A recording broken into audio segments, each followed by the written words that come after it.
ইসরায়েলের রাতের ঘুম কেড়ে নিয়েছে ইরান। রাত হলে ইসরায়েলের ওপর শুরু হয় খামেনির মৃত্যুর প্রতিশোধ।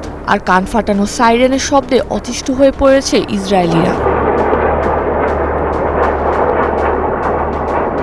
শনিবার ভোরে তেল আবিবের মানুষ যখন বিছানায় ঘুমন্ত তখনই বেজে ওঠে সতর্কতামূলক সাইরেন। বার্তা সংস্থা রয়টার্সের প্রকাশিত ভিডিও ফুটেজে দেখা যায় তেল আবিবের আকাশচুম্বী ভবনগুলোর ওপর দিয়ে ধেয়ে আসছে ইরানের ছোড়া মিসাইল। ইসরায়েলের আকাশ প্রতিরক্ষা ব্যবস্থা ইরানের ছোড়া ক্ষেপণাস্ত্রগুলোকে মাঝপথে ধ্বংস করে দেয়। শহর জুড়ে শোনা যায় বিকট সব বিস্ফোরণের শব্দ, যা পুরো শহরের মানুষকে চরম আতঙ্কে ফেলে দেয়।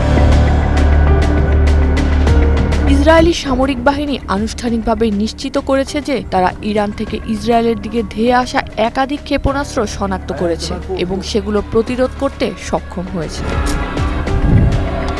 এর আগে ৬ মার্চ মার্কিন প্রেসিডেন্ট ডোনাল্ড ট্রাম্প ইরানের নিঃশর্ত আত্মসমর্পণ দাবি করেছেন। এই নাটকীয় উত্তেজনা এমন এক সময় ছড়ালো যখন যুদ্ধ দ্রুত শেষ করার পথ খোঁজা হচ্ছিল।